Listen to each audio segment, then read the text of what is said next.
that can lower your risk of breast cancer and lymphomas. And it seemed to take at least the word, it's cancer. No one wants to hear this. What's even worse are the words, there is nothing more that we can do for you. My grandmother had a brain tumor, and her neurosurgeons tried to take it out, but she never survived the surgery. My best friend had breast cancer twice. Her mother-in-law died of metastatic breast cancer. My friend at church, her husband died of esophageal cancer. Another friend of mine, her mother-in-law died of pancreatic cancer. Another friend of mine, her husband had colon cancer. And then I had another friend whose daughter, 25-year-old daughter, got metastatic lung cancer, and she's never smoked. I can go on and on about personal stories of people I know who have been touched by cancer. And I'm sure you can too. Living in America, if you're a man, you have a 1 in 3 lifetime rate of getting cancer. And if you're a woman, you have a 1 in 4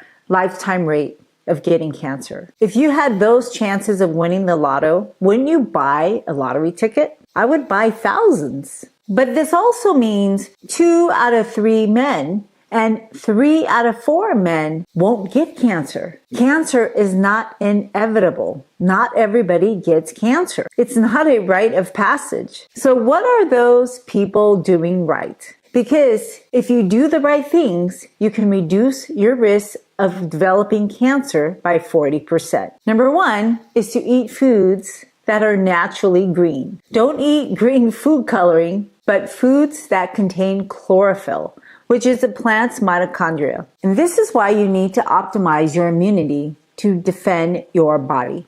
By eating naturally dark green chlorophyll-rich foods, you could reduce your risk of liver cancer by 55% as shown in this study. Chlorophyll, like I said, is a unique molecule because it can harness energy from the sun. Literally, the sun gives a plant immunity, and we are borrowing the plant's immune system when we eat chlorophyll-rich foods. You know, young people seem to take a lot of risks. I used to work in a lab with a graduate student who was so proud he could stomach anything. So he ate moldy food. In fact, if his bread went moldy, he didn't even take the mold out. He would just eat the bread as is. And sometimes he would toast it, thinking that it would kill the toxins.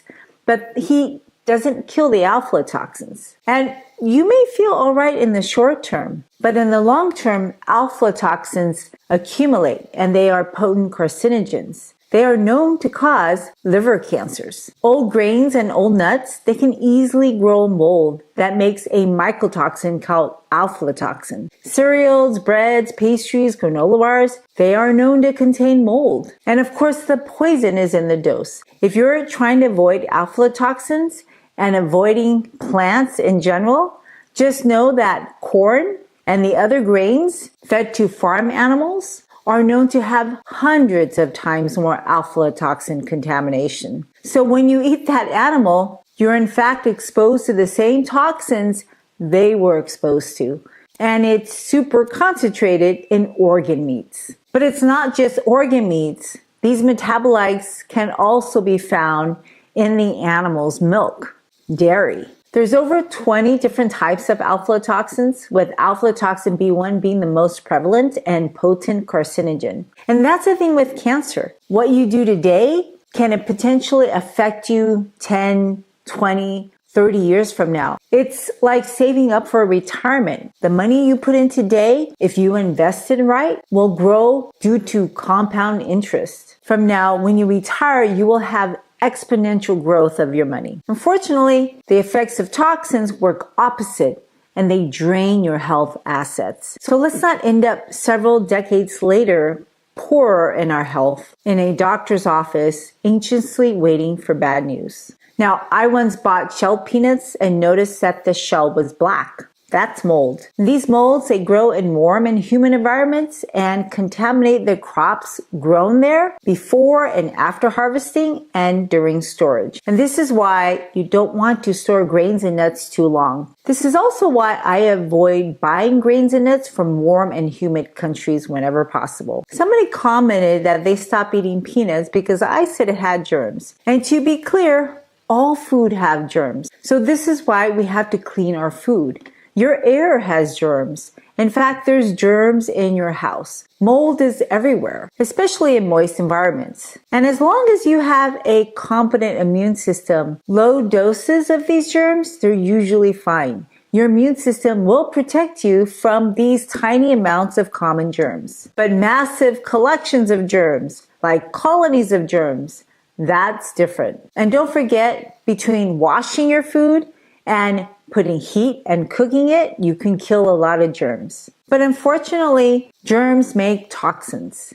And oftentimes these toxins are not destroyed by heat. Have you heard about the recent recalls of deli meats due to bacteria? Well, cured meats pose multiple dangers, but they can also be contaminated with aflatoxins. Now, to be clear, only certain molds produce aflatoxins, like Aspergillus flavus and Aspergillus parasiticus, which commonly contaminate food crops such as peanuts, corn, cottonseed, and tree nuts. This means if you eat nut butters, there could be aflatoxin in your nut butter. And because of that, I rarely eat pre-made nut butters. Honestly, I'm not a nut butter fan. There are more than 450 different known types of mycotoxins and their metabolites associated with toxic effects of varying severities and degrees, spanning from mild gut inflammation to deadly cancers. Now, African nations and Asian nations historically have the highest incidence of contaminated agricultural products, and this parallels higher cases of hepatocellular cancer in those areas. Now remember, mold is in your house and it's also on your food. That fuzzy gray spot on your bread and fruit, that's Aspergillus. Now remember, you may have perfectly normal labs and end up with cancer. But if you have abnormal labs, that just increases your risk of getting cancer. Cancer is an immunity and metabolism problem. Abnormal cholesterol levels, abnormal sugar levels, abnormal inflammatory markers, these are all immunity and metabolism problems. Hepatocellular or liver cancer is the sixth most common cancer diagnosed and the third leading cause of cancer-related death. Here are some common symptoms of hepatocellular or liver cancer. And here are some risk factors to developing liver cancer. If you are over 18, make sure you have a hepatitis C virus antibody screen. We literally have very good cures now for most hepatitis C viruses. And unlike 20 years ago, the treatment is short and very tolerable. Of course, it's best to reduce your aflatoxin exposure by buying only major commercial labels of nuts and nut butters, and by discarding nuts that look moldy, discolored, or shriveled. In 1968, the U.S. Food and Drug Administration began testing foods that may contain aflatoxins, such as peanuts and peanut butter. But they can't sample everything. And did you know it's actually not required by law to test any foods for aflatoxins? But I have to give the FDA credit for this. At least they're trying. And they're apparently doing a pretty good job because America is one of the largest consumers of nut butters, and we have one of the lowest rates of liver cancer. In reality, it's impossible to completely avoid mold exposure in your daily life, as it's in every food that you eat and the air that you breathe. But the sun also helps you directly by stimulating the production of two critical immunity hormones called vitamin D and melatonin. They, too, can help you fight cancer. And this is why, number 2, it's very important for you to get some early morning sunlight before 10 o'clock or late sunlight after 4 p.m. There's a fine line between a little sunlight to stimulate vitamin D and getting x-rayed in the sun and sunburned. Now, I'm always checking people for rashes before I prescribe any antibiotics, since antibiotics can give people rashes. And I'm so surprised that so many people get sunburned and they don't really care about it. Oftentimes, they don't even notice it. And I can tell it's a sunburn because it follows the outline of their shirt. Please don't let this happen to you. Getting red from the sun is not healthy. So number 3, avoid getting sunburned. Getting sunburned is an immunosuppressive act that can cause cancer. And in fact, children who get sunburned have a higher rate of getting melanomas as adults. Don't just protect your children from the sun, protect them from tanning salons. Excessive sunlight or radiation of any sort is the #1 cause of skin aging. It's basically the UV damaging rays that every dermatologist wants you to use sunblock to prevent these UV rays. Sunblocks by themselves have a whole host of issues as well. If you want to learn more about sunblocks, let me know in the comments. In general, it's not good to spend hours in the sun unless you're a plant. And I know your kids, they love to play outside. You know, my kids, they always make a big deal about their chores. They always feel like they've done more than their fair share of chores. And they seem to have the same attitude when it comes to eating greens. They always think they've eaten more than enough leafy green vegetables. And as a mom, there's no limit to chores or leafy greens, and they never do enough of either. Now, in reality, how much leafy greens do you eat? Because you are their role model. I would recommend aiming for 5 cups, which can get you 100 grams of chlorophyll. And I know it's hard because I too struggle with eating my greens. So I basically blend 2 cups of kale with blueberries every day. I drink that. My family drinks that. So we get 2 cups each of green vegetables every time we eat a smoothie. Even kale juice is beneficial. And I used to juice that for years because my kids didn't like the smoothie texture. But honestly, juicing, that takes a lot of work. And finding that juicer wasn't always easy because a lot of juicers, they seem to waste a lot of product. Kale is my favorite cruciferous vegetable. All of them have glucoraphanins that get converted to sulforaphanes when you chop it up. And sulforaphanes, that can lower your risk of breast cancer and lymphomas. And it seemed to take at least 5 servings a week, which is really not that much. Literally dripping raw kale juice killed cancer cells. But good luck if you want to wait for an IV drip. In the meantime, I'm just going to eat this stuff. Cancer has no borders. It doesn't matter if you're famous, rich, or royal. We all bleed the same red blood, breathe the same polluted air, but we don't eat the same foods. Now, when I grew up, that was like the anti-tobacco era. Remember the Great American Smokeout in the 1970s? It took over 30 years for smoking rates to go down since a declaration by the U.S. Surgeon General to tell the nation that smoking was bad. At one time, everybody smoked, including doctors. Now, every Surgeon General after that has talked about the negative effects of smoking. So if we've reduced smoking so much, then how come young people are getting cancers in their 20s, 30s, and 40s? Princess Catherine, who is only in her early 40s, has cancer. But it took Prince Charles 75 years to get cancer. Why are cancer rates increasing even though smoking is down? Maybe it's our food, maybe the toxins in our food, or maybe we're not eating enough of the antidote. And our food is even less nutritious, so we have to seek out the right foods and eat enough of them. Now, we used to think cancer was a disease of aging, old people disease, right? But I know plenty of old people who don't have cancer. And I also know plenty of young people who have cancer. Now, it's really not your chronological age that determines your biological age. Your biological age is really determined by your immune and metabolic age. There is a condition called progeria in which children have an accelerated metabolic age. A child with progeria who is 10 years old chronologically might have a metabolic age that resembles more of a 70-year-old. Now, this is an extreme case of accelerated metabolic aging, but this is what is happening to everyone who has a chronic metabolic condition. They are accelerating their metabolic age. And the thing with chronic metabolic conditions is most of them are the result of lifestyle choices. And even if they're genetic, there's no condition that cannot be improved with better lifestyle choices. So if you have a chronic metabolic condition, then it's really up to you to fix your lifestyle. Unfortunately, our drugs, they're often just a band-aid, and they enable people to continue poor lifestyle choices, which is often the root cause of these metabolic problems. But the reality is, for most people, it's probably a variety of different repeat insults that suppresses the immune system, ruining the metabolic system.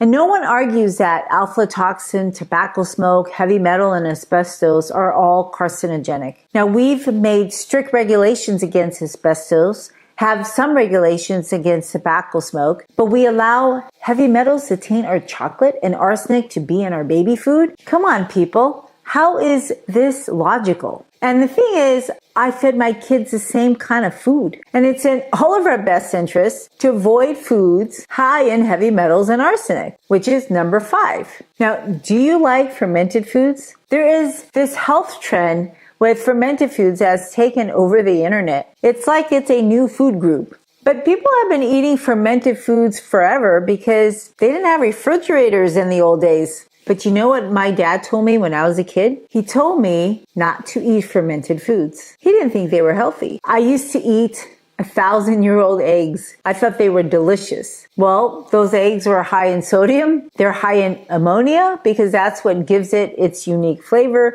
They also add preservatives, and they could be contaminated with bacteria. Now, does that sound like a health food to you? My mom, she used to make pickled vegetables, and my dad would never eat them. In fact, he always gave me a lecture about food poisoning. And my mom, she had high blood pressure. You know how much salt is in pickled vegetables? And in general, salted fermented foods are associated with a higher rate of gastric cancer. Here are other risk factors for gastric cancer. Now, I figure instead of eating food that's been fermented by people to turn into alcohol, how about I just allow my own gut microbes to ferment my food by giving it fiber? So I avoid salted fermented foods, which is number 6. And that alcohol is definitely also not good to swallow. That's number 7. Avoid it. So many famous women have been diagnosed with breast cancer now. It seems like every other day there's some famous celebrity that's been diagnosed with breast cancer and they're on TV.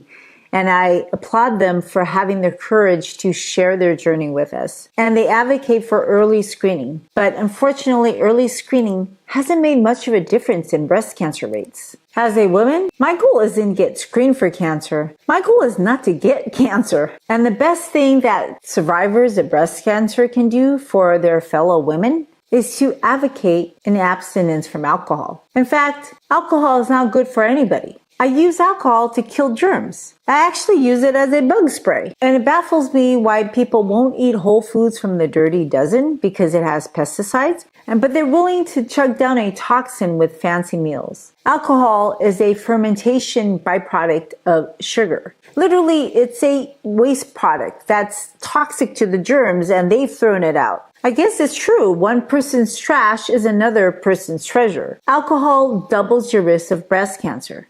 Now, everybody has breasts, both men and women, unless it's been taken out. But alcohol also causes cancer in your mouth, in your stomach, in your intestine, and in your liver. Basically, everything it touches, you can get cancer. It also makes you vitamin deficient, especially vitamin B1, which is super important for your metabolism, your immunity, and your brain. Alcohol literally interferes with the absorption of thiamine in the gastrointestinal tract, and then it makes you pee out more thiamine in your urine. And then on top of that, many people who drink alcohol, they don't eat nutritious foods. And then when they're sober, they eat number 8, red meat. I used to eat red meat and I was a big fan of Korean barbecue. Did you know that South Korea has the highest rates of colon cancer amongst the Asian nations? They eat a ton of red meat. And it's interesting how a tiny little place like South Korea can have access to so much red meat. The World Health Organization,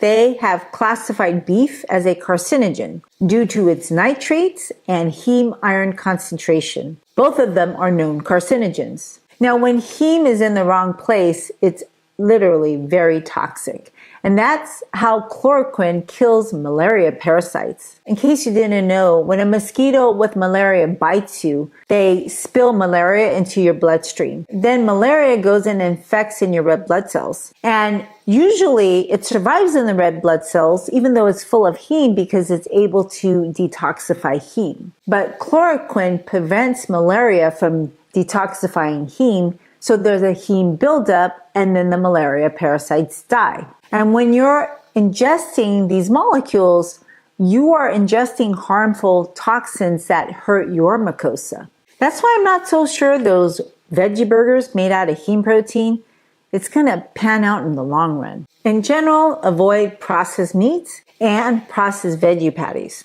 which is number 9. Deli meats also have preservatives like nitrates. Nitrates react to proteins to become nitrosamines, which are cancerous to your tissues, especially in your stomach and colon. And high level of nitrates, they can lead to methemoglobinemia, which is a condition where oxygen delivery to tissues are impaired. When you don't get oxygen, you turn blue. And when babies don't get oxygen, that's called a blue baby syndrome. Now, nitrates can also be found in your water due to fertilizer runoff. That's why number 10, it's important to get a water filter. You won't believe the amount of toxins in water. And if you want to learn more about that and which filter I use, watch the next video.